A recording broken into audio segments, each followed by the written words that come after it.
Tem gente demais frequentando sua vida, tem gente demais frequentando sua intimidade, tem gente demais participando de coisas da sua vida que não deveria participar. Isso está consumindo você.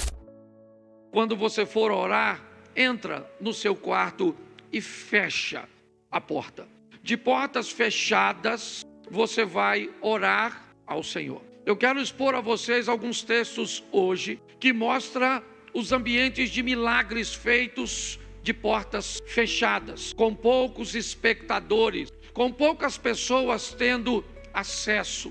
Coisas que aconteceram na intimidade, porque envolviam um grupo pequeno de pessoas ou situações extremamente desafiadoras. A minha preocupação hoje está concentrada em não oferecer promessas cujas quais Deus não irá cumprir, não porque não pode fazê-lo, mas simplesmente porque não disse que faria. Quando entendemos ou encontramos esse ambiente, que poderíamos talvez dizer de tão fechado e escondido, poderíamos chamá-lo do esconderijo do Altíssimo, aquele ambiente onde ele é dividido por você e Deus, ou talvez alguns dos seus, onde você vai tratar de coisas dificílimas, de situações extremamente desagradáveis, que podem variar de problemas financeiros, problemas de saúde, paixões inadequadas, mas um ambiente frequentado por poucas pessoas, um ambiente restrito, restringir o acesso. A palavra porta aqui não necessariamente deve ser vista como aquilo que nós reconhecemos hoje como porta, mas aquilo que pode restringir o acesso, dizer quem é que vai participar ou não. É isso que eu quero que você observe, porque eu sei que muitos de vocês estão aqui há muito tempo, buscando coisas desafiadoras, certo? Difíceis, pelo menos é difícil para você. E talvez o cansaço, a exaustão já esteja tomando conta de você.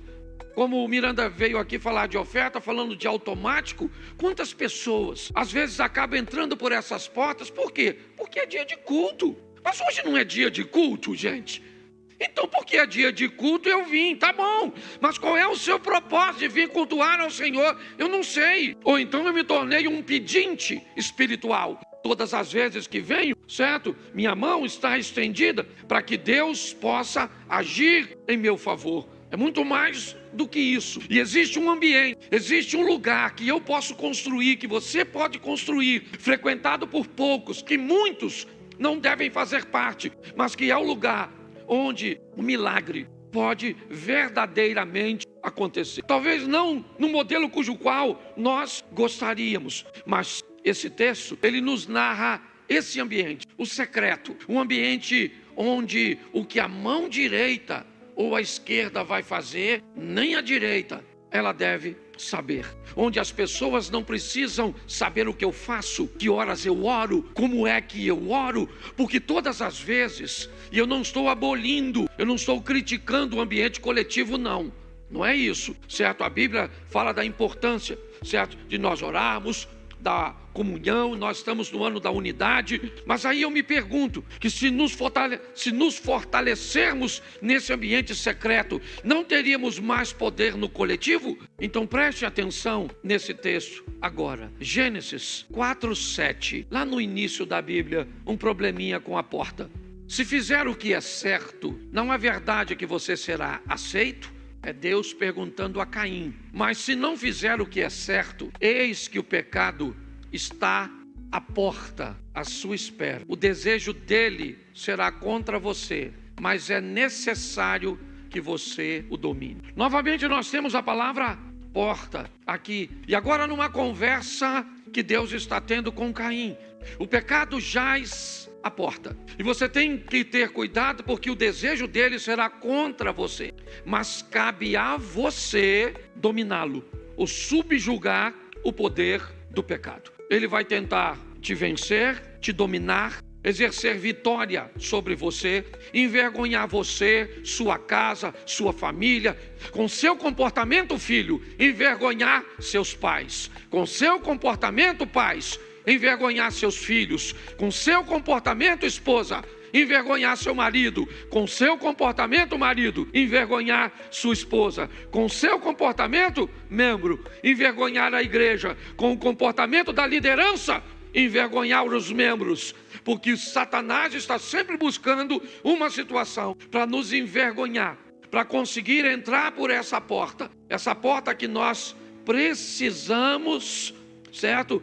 Aprender a restringir o acesso. É assim que funciona. Então nós vamos olhar 4 textos. Segundo livro dos Reis, 4:4.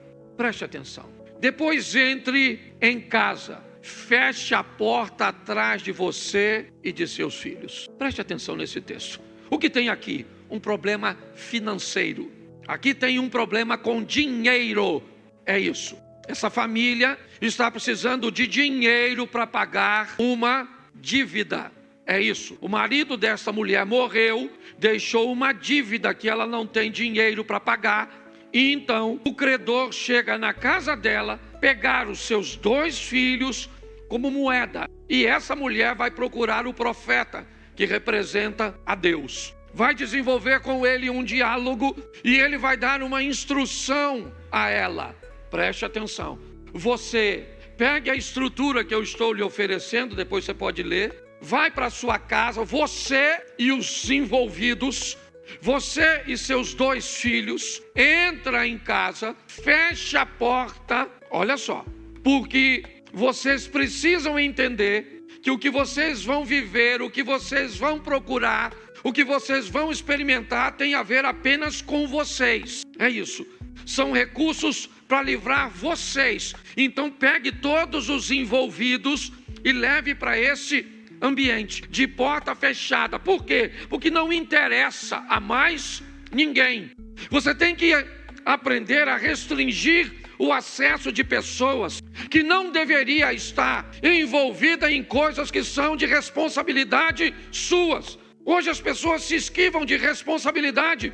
Eu estou vivendo isso por causa, estão me perseguindo no trabalho, é por causa da crise econômica, é por causa do que fez o Trump, é por causa do Bolsonaro, do Lula, da recessão, é por causa do pastor, é por causa do meu marido, é por causa da esposa, é por causa dos filhos, é por causa... As pessoas começam a colocar todo mundo num ambiente cujos qual eles não teriam que estar, porque se você está com uma crise, se o problema é com você ou com alguns dos seus, coloque isso para funcionar de forma correta. Deus disse através do profeta: pega você, seus 2 filhos, a estrutura que eu disse para você montar. Você já montou a estrutura? Já. Você já foi na casa do vizinho? Você pediu, você obedeceu, seguiu as instruções que eu te dei? Já está tudo dentro de casa? Tá. O azeite, a botija que tem um pouquinho de azeite, tá aí? Tá. E agora? O que eu faço? Agora fecha a porta. Fecha a porta. Preste atenção. Que lugar é aquele? Que lugar é a casa dessa mulher agora, Abner?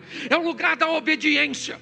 O profeta não mandou a mulher orar a Deus para que o azeite multiplicasse. O que tinha dentro daquela casa era o poder da organização e da obediência. E pronto. O que ele disse? Pega o vaso que tem azeite, né, e joga no vaso vazio. Isso. E quem é que fazia isso? A mulher e seus 2 filhos. Quem é que fez o milagre acontecer? Os 3, certo? De porta fechada. Pare de trazer desculpas, vitimização, responsabilidade, que não existem. São apenas pontos de apoio que você busca para ancorar seu fracasso.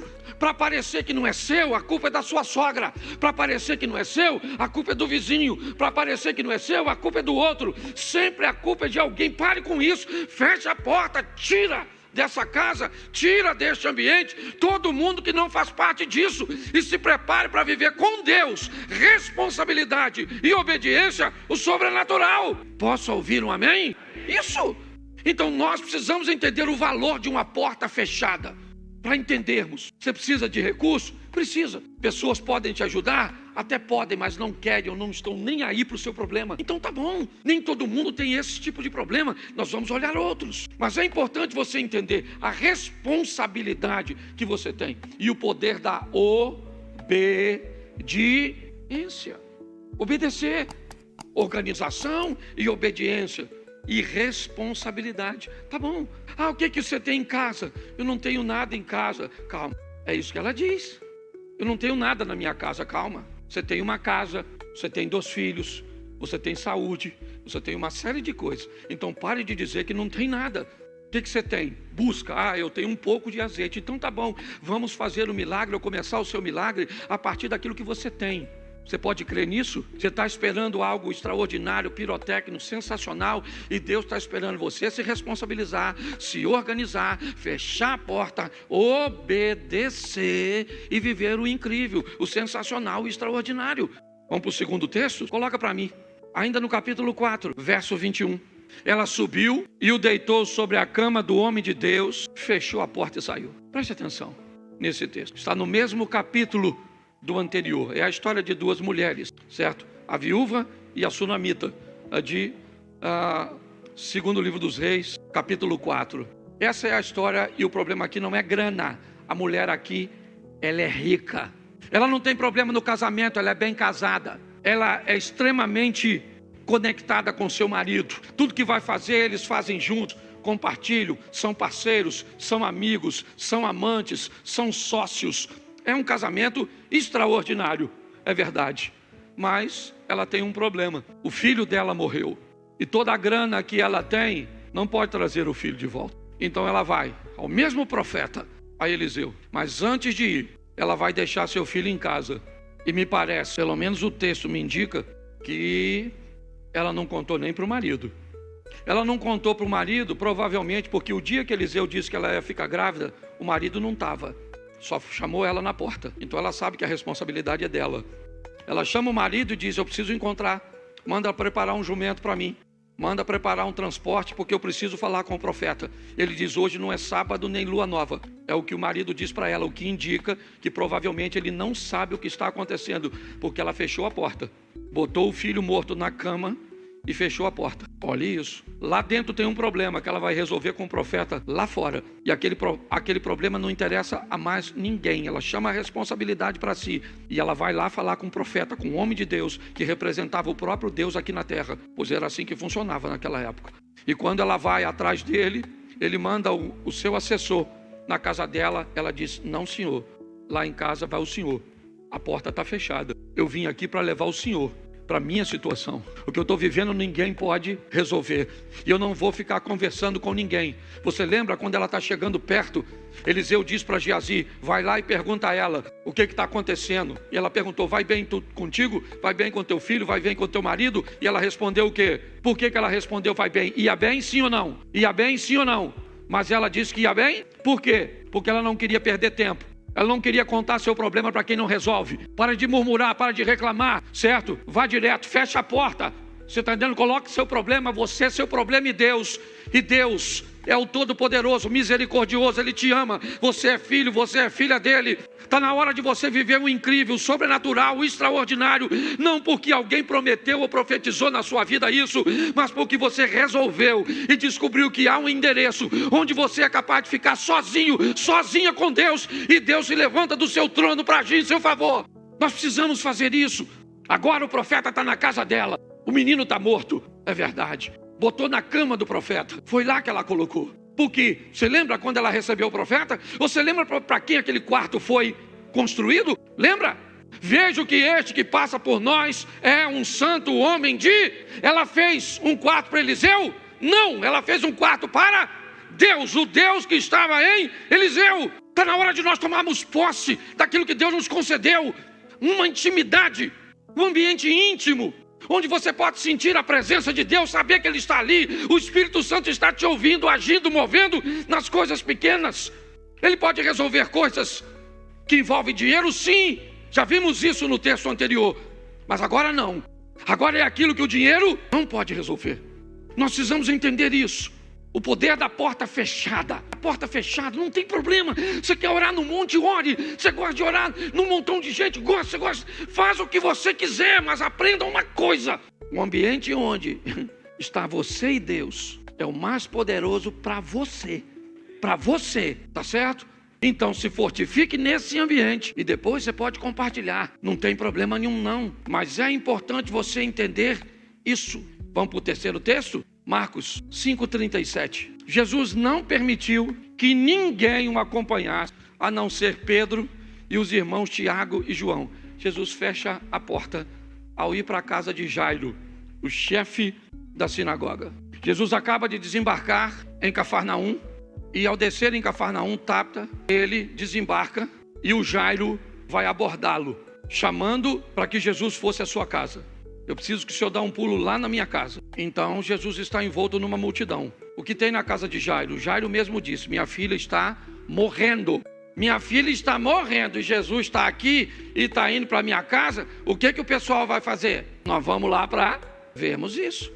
Então não tem nada de errado nisso. Todo mundo quer ver o que vai acontecer, até porque é o influente chefe da sinagoga.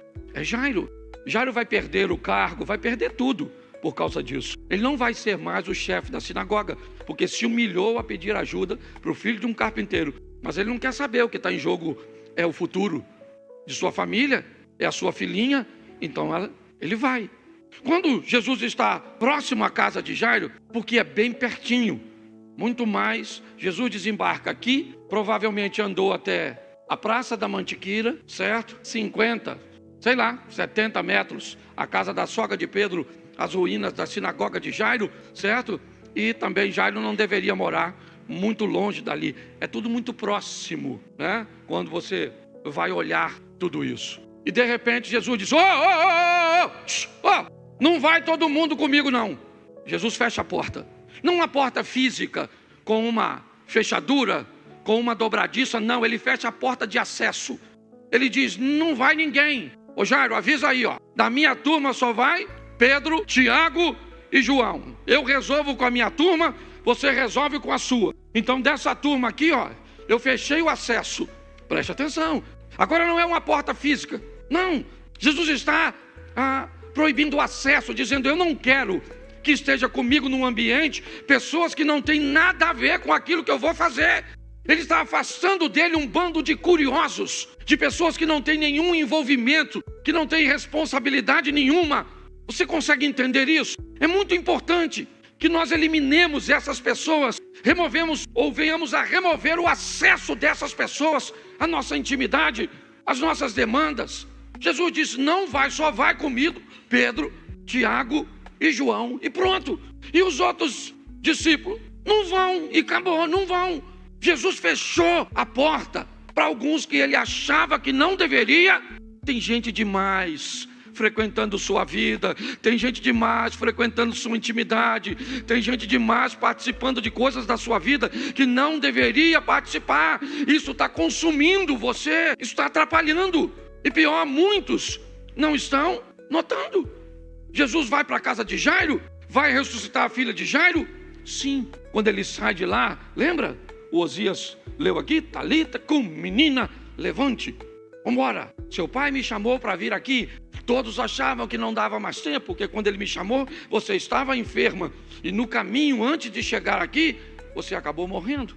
É importante você entender isso. O que você chama muitas vezes de amizade, o que você chama muitas vezes de parceria, o que você acredita ter ao seu lado como pessoas que somam, na verdade acabam consumindo, atrapalhando. Está na hora de você dar uma olhada, certo? E dizer: olha, até aqui. Não precisa dizer para a pessoa, você precisa dizer para você.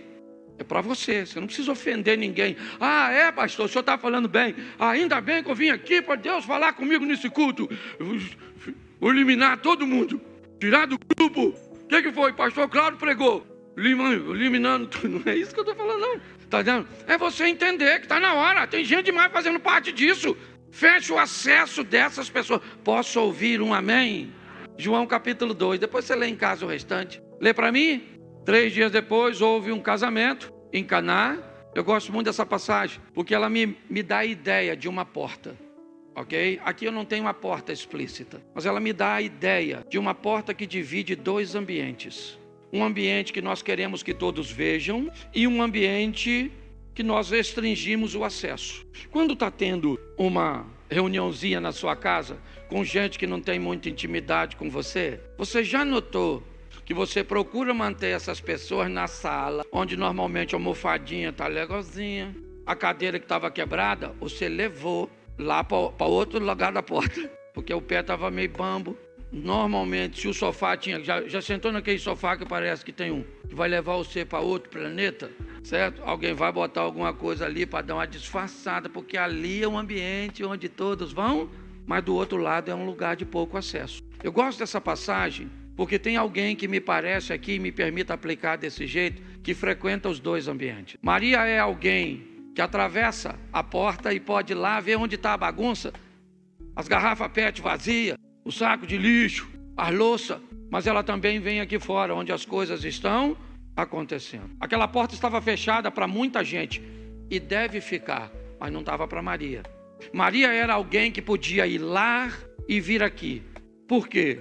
Porque ela era alguém que estava comprometido com o todo. Maria vem aqui, olha, as coisas estão acontecendo, mas vai lá e diz: esse vinho não é suficiente para ir até o final. Então, problema é de quem está celebrando a festa. Não.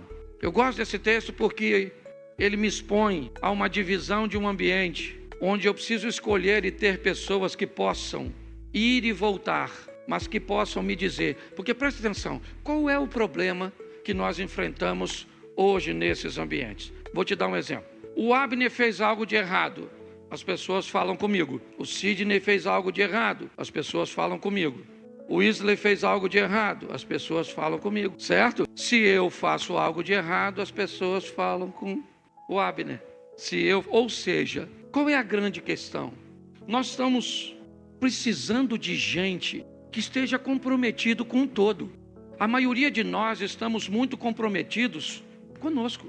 Eu vou te falar o que está acontecendo, mas se alguém perguntar, não fala que fui eu. Mas eu só estou falando porque eu quero o bem-estar da igreja. Pô, você está de brincadeira. Você não está pensando na igreja, você está pensando em você. Porque se você estivesse pensando na igreja, quando você visse algo de errado, a primeira coisa que você faria era ir na pessoa e dizer para ela como é que funciona, com amor, com carinho, com respeito, sim ou não. Isso. Talvez seja muito difícil achar essas pessoas. Gente que tem coragem de dizer que pode, que está envolvida com a situação, sabe? Maria vai lá, vem aqui, a festa não é dela, não é Jesus que está casando, não é Judas que está casando, não é Tiago, irmão de Jesus, não é ninguém, não é nenhum de seus filhos que está casando, ela está lá, mas o texto diz, ela não precisou de convite, estava ali Maria, mãe de Jesus. A mãe de Jesus estava ali. Olha o verso 2. Jesus também foi, Maria não foi. Jesus foi. Provavelmente ele foi convidado por causa dela. A família que estava celebrando era alguém próximo a ela. Mas quem ela é? Ela é uma pessoa valiosíssima nesse ambiente de portas fechadas, de poucos acessos. Ele é alguém que pode entrar do outro lado e vem aqui fora, ver o que está acontecendo e não vai levar conversa para terceiro, não vai fazer fofoca, não vai fazer fuxico, porque nós não estamos precisando de gente para fazer isso. Nós precisamos de gente comprometida conosco, que torce por nós, que nos ajuda a vencer. Não adianta ter alguém do teu lado, é melhor ser dois do que um. Peraí, vamos cuidado com esse segundo que vai vir para perto de você. O que nós precisamos entender aqui é que precisamos restringir, ou pelo menos selecionar, sabe? Ela é tão selecionada que ela não precisa de convite. Ela é alguém de casa, ela é alguém de perto. E quais são as qualidades de Maria nesse ambiente? Ela é alguém que pode frequentar a minha intimidade, pode saber quem eu sou, pode saber como eu fico nervoso, quando eu fico nervoso. Pode saber quem eu sou, certo? Nos meus negócios. É alguém que sabe. E mesmo há um tempo atrás, eu não estava bem, eu tinha chegado de viagem. E eu cheguei no trabalho, no sítio, e eu vi algo que não me agradou. Eu precisava usar, eu tinha uma ferramenta e eu tinha 5 baterias para essa ferramenta. E quando eu fui usar essa ferramenta, nenhuma das 5 baterias estavam carregadas. E aí, eu não estava bem, eu me explodi. Eu explodi, fui grosso, fui ríspido. E aí o rapaz que trabalhava comigo no dia seguinte pediu para ir embora, com toda razão. E eu achei que ele tinha razão de ir embora, porque eu fui grosso. Ele trabalhava comigo há quase 4 anos, e eu fui grosso com ele. Então eu não fui legal, eu não fui cortês. Eu nunca tinha agido daquele jeito. Mas naquele dia, eu agi. Então, quando ele foi embora, obviamente que eu fiquei muito triste. E comecei a ponderar e perguntar se não era importante que eu me desculpasse e que pedisse a ele para que não fosse embora. E para minha surpresa, nas minhas orações, eu recebi uma instrução de Deus. Não tenha perto de você pessoas que não são capazes de entender que você pode ter um dia difícil. Deixe ele ir embora, pague tudo a ele, peça perdão a ele, mas ele não deve trabalhar mais para você, porque ninguém que só é capaz de conviver com seu dia bom merece estar com você todos os dias, porque você nem sempre vai ter um dia. E eu fiz dessa forma, paguei tudo, certo? Nunca toquei nesse assunto, estou contando isso hoje aqui, mas nunca, não estou usando o nome, certo? Mas ele não soube lidar com o meu dia ruim. Então não pôde, ele teve acesso a uma intimidade minha que ele não conhecia, a uma pessoa que ele não estava, e isso pode acontecer. Por que é que você tem tantos problemas às vezes no seu casamento? Por quê? Porque seu cônjuge, certo? Ele vê o pior lado seu, ele também vê o melhor, às vezes não valoriza, certo? Mas, e quem não sabe lidar com seu dia ruim, certo? Não está apto para viver com você. E é assim que funciona. Maria era alguém que podia cruzar essa porta. Podia, porque tinha acesso. Eu não sei se Jesus tinha. Não sei. Mas provavelmente não tinha. Provavelmente Jesus aqui como ser humano não teria autoridade nem intimidade para cruzar aquela porta. Porque eu não estou falando de coisas espirituais. Gente, não espiritualiza. Você tem que ser capaz de selecionar suas amizades, suas sociedades. Quem vai estar perto de você, de seu casamento, de seus filhos. Você precisa saber o que é que está entrando na sua casa, certo? Por televisão, por dispositivos. É assim que funciona. Então feche a porta, porque esse ambiente de porta fechada, esse ambiente recluso, restrito, ele determina o sucesso. Maria foi lá dentro e viu, não tem vinho. Então ela foi lá fora e disse para Jesus, eles não têm mais vinho. Pronto, cumpriu a missão dela, mostrou o que estava acontecendo e pronto. Então pare de abrir a sua vida para todos, para todo mundo. Pare de contar seus problemas, chega na igreja e desabafa, e conta isso, e conta aquilo outro. Para gente que não tem nenhum compromisso com você, feche essa porta, feche a porta da sua casa, envolve seus filhos, envolve seu casamento, é só você. Eu não sei, mas esse ambiente de porta fechada ele é valiosíssimo, porque preste atenção. Jesus diz, entra, fecha a porta e ora ao teu pai, e ele vai ouvir, e pronto, é assim que funciona. A porta foi fechada, o azeite multiplicou. A porta foi fechada, o menino ressuscitou. Jesus fechou a porta dos curiosos e a menina voltou à vida. É assim que funciona. A porta estava fechada de acesso, sim, mas quem entrava tinha compromisso. E o último texto que eu quero usar com vocês é 2º livro dos Reis, capítulo 6, verso 15. O servo do homem de Deus levantou-se bem cedo e ao sair, eis que tropas, cavalos e carros de guerra haviam cercado a cidade. Então o moço disse a Eliseu, ai, meu senhor, o que faremos? Preste atenção. A porta está fechada.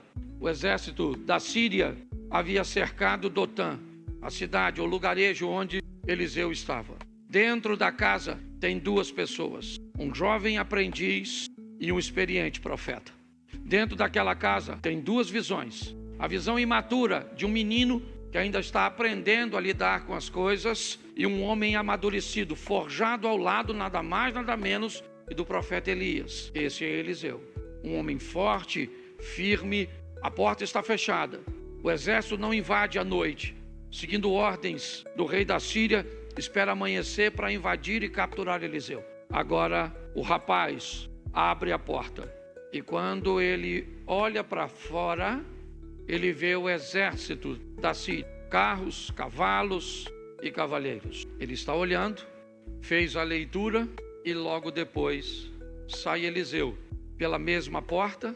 Ele vê a mesma coisa que o rapaz. Ele olha, está lá o exército da Síria, carros, cavalos e cavalheiros. 2 pessoas olhando a mesma coisa.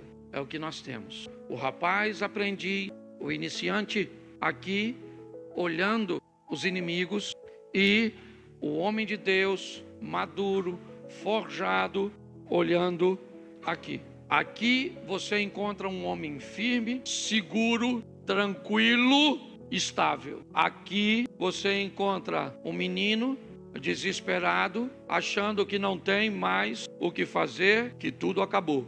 Os dois estão olhando para a mesma coisa, para o mesmo lugar, e estão vendo coisas diferentes. Qual é a diferença entre as duas visões? A experiência, o relacionamento, a intimidade. Nós temos a visão de um menino ou de uma menina, a visão de uma menina sobre casamento, uma menina sobre intimidade, a visão de um menino sobre casamento, sobre fidelidade, sobre compartilhamento. Nós temos a visão infantil de um rapaz aqui. Simplesmente ele é novo, ele não tem experiência, ele está olhando, certo? E o que ele está vendo o desespera. Aqui do outro lado não tem menino, aqui tem um homem que vai olhar para o casamento como homem e não como menino olha para casamento. Aqui tem uma mulher, né? Me permito, que tem uma mulher firme, forte, uma mulher de Deus, olhando para a situação, como estão seus filhos, como está sua situação financeira. Aqui tem uma menina. Então a situação é a mesma, mas quem enfrenta são duas pessoas diferentes. Viva uma vida extraordinária. Para quê? Para que seus filhos vejam, seus netos vejam, seus amigos vejam, para que a história que vai ficar na boca de quem está vivo é de que você era uma bênção.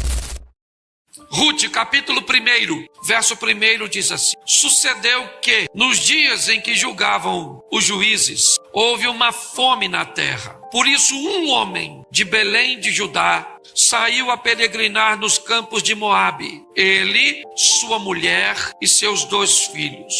Era o nome deste homem Elimeleque. Repita comigo, Elimeleque. Fala de novo. Isso, só para você não esquecer. Porque pensa num camarada extraordinário. É esse chefe de família. Pastor, o que a Bíblia vai falar dele agora? Mais nada. Logo depois desse texto, ele morre.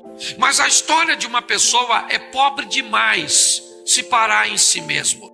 Não há legado em alguém cujo qual a história não se projeta além dele. Não é um projeto geracional que vai para a próxima ou para as próximas gerações. O texto diz que há uma fome na terra e um homem, cujo qual seu nome é Elimeleque, que é casado com uma mulher chamada Noemi, que tem 2 rapazes como filhos. A liderança deste homem, a postura deste homem é algo fenomenal. Ele não era profeta nem dos filhos dos profetas, como nós olhamos o indivíduo ou a esposa do indivíduo que aborda Eliseu, que diz: meu marido morreu e o credor está à porta para buscar meus filhos como pagamento.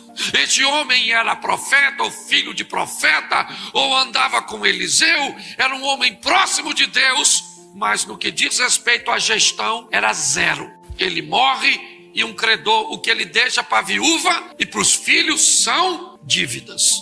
É muito importante nós entendermos o que estamos deixando para gerações. O que é que estamos fazendo com elas, quer positivamente, quer negativamente. Quando nós olhamos para Elimeleque e para o que vai acontecer com a sua família, ele não precisa estar em cena. Eu sei quem ele é pela postura de seus filhos. Eu sei quem ele foi pela postura de suas noras com as mulheres que sequer provavelmente se casaram com os meninos quando ele ainda era vivo. Mas o posicionamento me mostra, não a perfeição, pois eu vou mostrar isso a vocês, mas está na hora de nós pararmos, de nos abrigarmos ou nos escondermos atrás de desculpas, de que o nosso temperamento, a nossa personalidade, e é problema de caráter, e é problema com o diabo, e é problema com os outros, e todas essas variáveis acabam sendo de muletas e de ancoragem para pessoas não mudarem de vida, não se aperfeiçoarem, não irem além. A proposta de Cristo e da igreja é uma boa notícia, uma notícia que a salvação chegou, não apenas para nos tirarmos do inferno e colocarmos nos céus, mas para nos tirarmos de uma vida ruim e melhorar a nossa qualidade de vida nessa terra como gente. Então o texto diz que um homem chamado Elimeleque tem um problema. A fome se instalou na terra onde ele mora. Elimeleque está vendo que a sua família começa a correr perigo. Eles não têm o que comer. O texto diz que houve uma fome na terra. E por isso Elimeleque vai tomar uma providência. Seu propósito é alimentar sua família. Ele está preocupado com a escassez de sua esposa e de seus filhos aqui de alimento, aqui de atenção, de carinho, de respeito, de tempo. Porque talvez nossa despensa esteja cheia e o estômago de nossos filhos e esposas e cônjuges estejam alimentados. Mas filhos órfãos de pais vivos, mulheres viúvas de homens que ainda não desceram uma sepultura, mas mulheres famintas, sedentas de atenção, de carinho, de respeito, homens com necessidades que suas esposas poderiam suprir, mas os deixam em falta. O que a Bíblia está dizendo é que um homem, um chefe de família, e vamos aqui, colocar o gênero em pauta na nossa história agora, seja ele homem, seja ele mulher, não é o que o tempo de igualdade requer de todos nós? Então vamos pegar os chefes, as lideranças da família, e vamos fazer com que eles olhem para dentro da sua casa e ver se não tem gente morrendo de escassez, filhos que não têm atenção dos pais. Ah, meu filho fica trancado dentro do quarto. E aí, querido, o que você faz quando ele se tranca? Você vai lá e se tranca com ele? Entra lá no quarto, deita na cama dele e vamos assistir alguma coisa. Não, meu filho está branquinho, não pega o sol. Pare e pense, o que é que estamos fazendo mediante a escassez que tem atingido a nossa casa? E você sabe o pior? Está assim de lares e de famílias que a fome está instalada e a liderança sequer foi capaz de notar. Tem adolescentes de barriga cheia, mas de coração vazio e escasso. Jovens, é isso que nós mais vemos. Eu gosto desse homem por quê? Porque ele está vendo o que está acontecendo, a fome está chegando. Então o que eu vou fazer? Eu vou fazer alguma coisa. O que está faltando aqui? Comida. Onde é que tem comida? No território de Moabe. Mas espera aí, mas Moisés escreveu que nós, como um povo de Deus, não deveríamos nos misturar com nações pagãs. Mas o que está em jogo? A integridade da minha família. Elimeleque é um homem realmente que olha para a sua casa e coloca a sua casa num posicionamento de prioridade. Coloca a sua esposa e seus filhos num posicionamento de prioridade. Por muito tempo.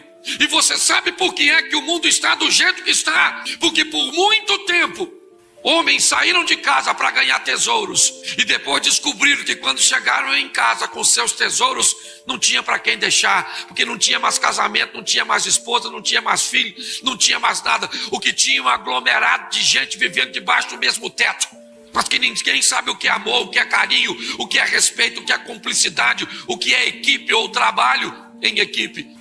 Elimeleque é alguém que se arrisca assim, reúne sua esposa e seus filhos e vai para o território de Moabe. Porém o verso 3, eu li para vocês o 1, 2 diz o nome dele e no 3 o camarada morre.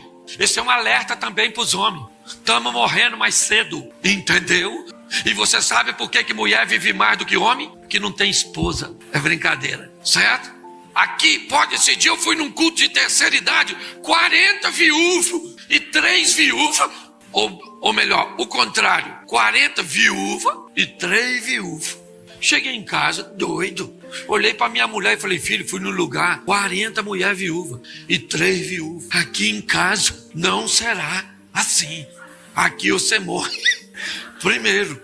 Você está rindo, mas o assunto é sério. O Elimeleque morreu, sim ou não? Sim ou não? Mas ele podia morrer, gente. Ele podia morrer. Porque tem lideranças familiares que sequer pode morrer. Que no velório a viúva já tem que estar para pagar as contas do próximo mês. De olho na próxima vítima.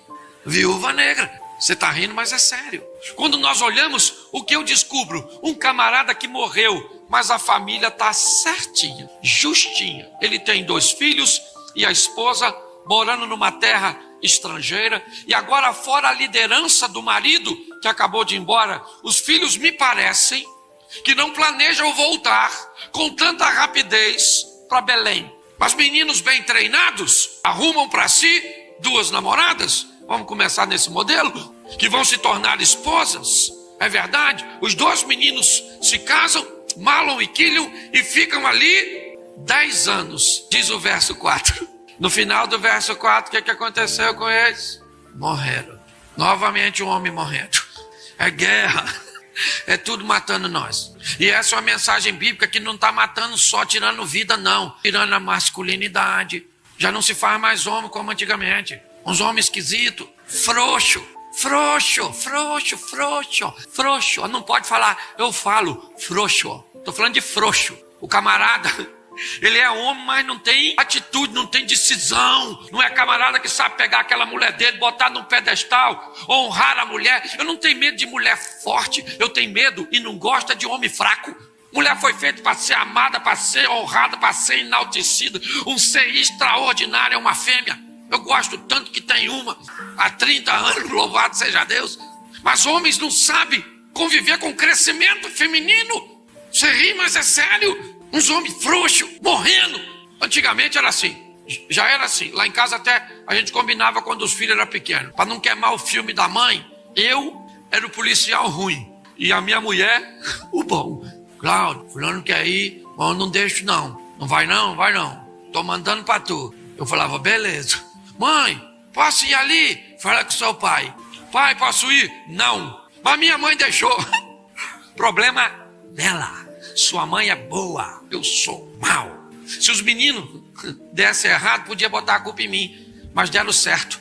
Sabe por que nós chegamos onde chegamos? Porque tínhamos pais que era duro. O seu pai conversava com você? Sim ou não? O seu pai, você que é mais velho, batia um papo contigo para saber o que você queria. Te perguntava se você me ama. Que palhaçada é essa? Meu filho, você me ama? Que amo uma ova, eu quero saber se você me respeita, porque você come do meu feijão, e se não me respeitar eu te rebento no cacete aqui agora, e se você chamar o conselho tutelar, eu rebento o conselho tutelar, a mãe do conselho tutelar, e não estou falando de violência doméstica, estou falando de disciplina. Casa que tinha homem, rapaz, os caras com a cueca cá em cima, calça lá embaixo, cabelo que parece uma calopsita, e o pior não é a aparência, é a postura. Eu gosto do Elimeleque, cara homem, macho. Mas os machos estão frouxos. E quem falou isso foi uma fêmea. Frouxos, os caras. Bananão. As mulheres foram para a universidade, para a faculdade. A maioria dos carros que saem hoje das concessionárias são comprados por mulheres. As mulheres estão abrindo o maior número de contas bancárias. Louvado seja o Eterno e cresça mesmo, cresça, desponte. Não deixa ninguém te jogar para baixo. Que seja seu marido, que seja seu pai, que seja o governo, que seja ninguém. Só não perca a sua feminilidade. Continue sendo fêmea, mas sendo extraordinária nessa vida. Você está entendendo? Mas eu queria que vocês entendessem também, mulheres, que metade desses frouxos foram criados por fêmeas. Sim, não bota a culpa só no homem, não. Que a senhora deveria falar, meu filho, eu botava a mão na cabeça dele, Senhor, que esse menino copie qualquer coisa, menos o pai, Senhor. Tem misericórdia. A senhora ia lá no quarto do seu filho, botar a mão na cabeça dele, ungir o travesseiro dele com óleo, e profetizar a bênção para aquele menino crescer, se fosse um bom marido, um bom pai, um indivíduo extraordinário, um cidadão dos céus. O Elimeleque morreu, mas deixou 2 filhos. Os 2 filhos se casaram e depois morreram. E aí você pode dizer o quê? O que aconteceu com essa família? Acabou. Se fosse qualquer outra família, acabaria. Mas era a família do Elimeleque. E Elimeleque tratou tão bem seus filhos souberam lidar com suas esposas. Elimeleque foi um marido tão bom que a mulher dele não casou de novo. Porque eu querido, deixa eu falar uma coisa para tu. Tu tem que viver com a sua mulher para infernizar a vida do indivíduo que quiser ocupar o lugar que você deixou se você morrer. Entendeu? Seu nome tem que estar na boca da sua mulher 24 horas. Nossa, o Cláudio era tão bom. Me trazia café na cama. Sabe o que o cara vai torcer? Para eu ressuscitar. Toma esse miserável de volta. Você tá rindo, mas é sério. O cara era um marido extraordinário. Treinou seus filhos, protegeu seus filhos, uma fatalidade, é verdade, mas muito mais do que parar nele, era geracional. E os meninos morreram, e o que ficou agora? Presta atenção, nos relacionamentos familiares, os mais desafiadores, um dos mais desafiadores, que ganhou fama, sogra e nora. Olha o que sobrou nessa família. 2 noras e uma sogra, vivendo junto. Preste atenção. Tinha tudo para acabar, sim ou não? Sim ou não? Sim. Mas não é isso que aconteceu. A família do Elimeleque, um homem abençoado, um homem de Deus. Gente que pode morrer, que Deus vai honrar seu nome e seu posicionamento. Minha história não para em mim. Não, isso seria pobre demais. É isso que eu quero que você entenda. Viva uma vida extraordinária. Para quê? Para que seus filhos vejam, seus netos vejam, seus amigos vejam. Para que a história que vai ficar na boca de quem está vivo é de que você era uma bênção. É assim que funciona. Porque tem gente que morre e sequer deixa saudade. A Bíblia diz que se tu morrer e ninguém chorar, é melhor que tu não tivesse nascido. Porque tem gente que morre e o outro fala: que bênção, Senhor. Livramento dos céus. Você conhece alguém assim? Não fala não, que ofende. Mas tem velório que nós vamos fazer e dá vontade. Fala: Senhor. Não, as pessoas podiam parar de chorar. Louvado seja Deus. Que morreu, né? Foi tarde. Devia ter morrido uns 10 anos antes. Ah, pastor, não fala assim de defunto. Eu falo, tem gente ruim. Tem ou não tem? Tem ou não tem? E às vezes onde? Na nossa família. Nossa, pastor, na minha não tem, tem na do meu marido. Ele pensa a mesma coisa. É só uma questão de ótica. Entendeu? Mas olhe bem, agora os homens morreram, o que sobraram? Mulheres. E chega uma notícia em Belém, ou no território de Moabe, que as coisas melhoraram em Belém. Noemi, então, agora viúva, desprovida de seus filhos e de seu marido, segundo a lei de seu povo, ela tem um recurso, meio que uma aposentadoria, vamos colocar assim, um fundo, criado para atender viúvas e órfãos. Está à margem de tudo aquilo que está acontecendo, sair de cena, uma família apagada pelo caos, pela crise, pelo problema, pelo desfecho, aliás, diga-se de passagem, um desfecho comum para todos nós. Eu não estou falando aqui da perda de um emprego, não, eu estou dizendo da morte. Segundo Davi, o final de todos os homens. Mas não é isso que acontece com essa família. Noemi quer ir embora e ela tem 2 noras. As noras planejam ir com ela, é verdade, e começam a dizer: nós vamos contigo, nós vamos contigo, nós vamos contigo. E no caminho, Noemi começa a refletir sobre o povo seletivo cujo qual ela faz parte. Ninguém vai querer se casar com a moabita pela instrução de Moisés. Olhe bem, nesse ambiente o que nós vamos ver, Noemi chama suas 2 noras, escute isso agora, 2 noras, e começa a apresentar para suas noras os perigos. Meninas, não vão comigo, eu sou velha demais para ter marido, e se eu tivesse marido e tivesse filhos, vocês teriam que esperá-los crescerem. A nossa família realmente ela se dissolveu. Não, fiquem aí, meninas, vocês são moabitas, vão para a casa de seus pais, reconstruam sua vida, porque a nossa família parou. Uma das mulheres disseram assim: realmente, a senhora tem razão, é melhor nós irmos embora. Eu realmente vou embora com muito pesar, mas eu abandono a missão. Eu gosto desse texto porque, apesar de ser da família de um homem que eu respeito, a Bíblia está me mostrando que o êxito dele não foi total. E ele não conseguiu perfeição, porque ninguém é perfeito. Quando Orfa diz que vai embora e vai desistir, eu entendo. Eu entendo que tem casal que divorcia. Eu entendo. Por quê? Porque fazem parte de Orfa. Fazem parte do grupo que resolveu desistir. Da família que resolveu jogar a toalha. Daqueles que querem quebrar o relacionamento. É isso que eu vejo. Eu não estou falando de salvação aqui no momento, eu só estou dizendo da preocupação que Deus tem com a minha e com a sua casa, porque todos nós enfrentamos problemas. Orfa, para mim, representa a turma que joga a toalha, que se rende ao pecado, que se rende à desistência, que resolve dizer: a situação é mais forte do que eu não consigo vencer. Ela então chama Noemi e diz: eu vou me embora. Beija Noemi e volta. E nunca mais você vai ouvir falar o nome Orfa, porque ela desistiu, porque a vida não é para os desistentes. Promessa do Apocalipse: ao que vencer, ao que vencer, ao que vencer, ao que vencer, ao que vencer, ao que vencer e ao que vencer. 7 igrejas, 7 ao que vencer, e não para quem desiste. Você não pode se dar o luxo de desistir. Ah, pastor, mas se eu tentar pode não dar certo. Mas se você não tentar, já não deu. Essa é a grande verdade. Quando eu olho para esse posicionamento, para essa postura, eu vejo um grupo de pessoas. E que grupo? Um grupo que está aqui, um grupo que está aí na quadra, um grupo que está aí do lado. Que grupo? O grupo que vai tomar o caminho da desistência. Vai tomar o caminho mais fácil, sabe? O que a Bíblia está dizendo é o seguinte: uma família está lutando pelo seu futuro. Um homem que é capaz de romper as adversidades para lutar pela integridade de sua filha, de sua família. Uma família que vive tragédias e que vive problemas, mas que não entrega os pontos. E agora, essa mulher vai embora e acabou. Mas aí a outra vem. E quem é a outra? Somos nós. Quem somos nós? Aquelas pessoas que já deu vontade de dar um bico no casamento. Olhar para sua esposa e falar: querida, vá plantar batata, cenoura, some. Por que você não falou nada? Porque você nunca teve vontade de falar para o seu marido: querido, Senhor, onde eu errei para receber isso de recompensa? Pare para pensar. Quantas vezes nós tivemos crises e situações ruins mesmo? Quem aqui nunca teve uma situação adversa, sim? Uma coisa, por favor, põe essa mão para o alto para eu ver. É porque ninguém fala nada, parece que eu estou sozinho na crise. E por que você não jogou? Porque você não é Noemi, você é Ruth. Você não é daqueles que desiste, você é daqueles que vai adiante. Você fala: eu vou até o final que esse troço, eu vou, porque Deus há de vir. Ele é o meu Deus. É fácil, mas nós já descobrimos que é possível.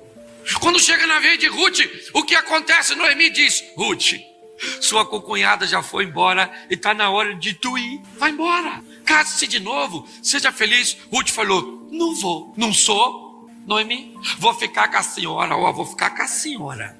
O seu povo vai ser o meu, o seu Deus vai ser o meu. Onde a senhora morrer, morrerei eu. Ali eu serei sepultado, e nada além da morte vai me separar da senhora. Eu estou junta e misturada com a senhora. Gente, uma nora falar isso para uma sogra. Sabe o que uma nora costuma falar? O seu povo é seu povo, o meu povo é meu povo, e o meu povo é melhor que o seu povo. E onde a senhora morrer, eu vou dar uma festa. Cadê o Elimeleque? O Elimeleque está morto, mas os valores ainda estão na família dele. Ele treinou filhos para cuidar bem de mulheres, que quando eles não estivessem mais presentes, a união ainda continuaria. Uma família não precisa de homem para sobreviver. O que ela precisa é de amor. Não precisa, não.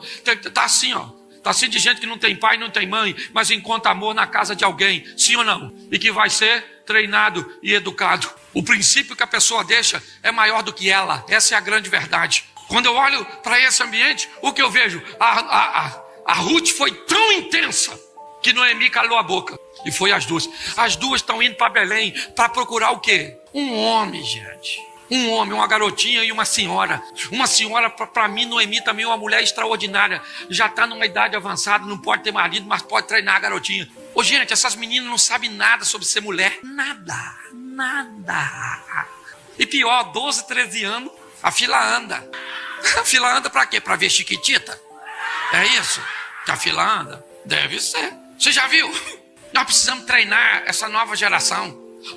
Mulher tem que cozinhar, isso que o senhor está falando, pastor? O senhor é retrógrado? Eu não estou falando disso. Ainda que para mim tem que cozinhar também, porque tem que comer. Eu acho que não é mulher tem que ficar lá com o umbigo no fogão. Longe de mim dar uma sentença ruim dessa. Mas tem que ter parceria. Um dia um cozinha, outro dia o outro cozinha. Um não sabe cozinhar, cozinha o outro lava a louça. Enquanto um está fazendo isso, troca as crianças. Tem que fazer.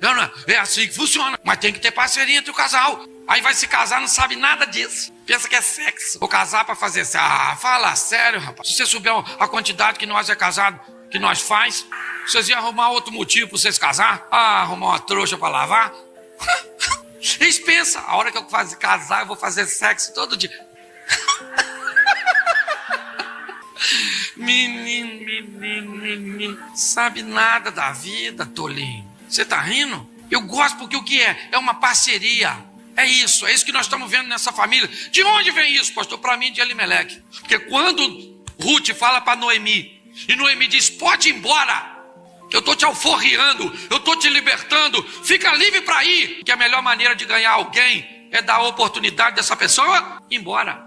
Ruth falou: estou com a senhora, junto e misturado. Então vamos embora, vamos para Belém. Difícil vai ser casar você, mas vamos embora. E lá a família vai lutar. O que é isso, querido? Eu preciso motivar você a lutar pelo seu marido. Pastor,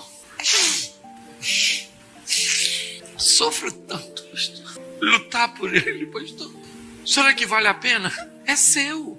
É ruim, mas é o que deu para o senhor arrumar. Lutar por sua esposa, pelo seu casamento, por seus filhos. Ah, pastor, meu filho é menino, está com comportamento de menina, vou botar ele para fora. Bota não, filho. Bota não, que tem braços abertos para ele lá fora. Abraça esse menino aqui dentro. Ore por ele, ministre sobre ele. Diz que você cria filho para engrandecer o nome do Senhor. E Deus é o Todo-Poderoso para mudar a história das pessoas.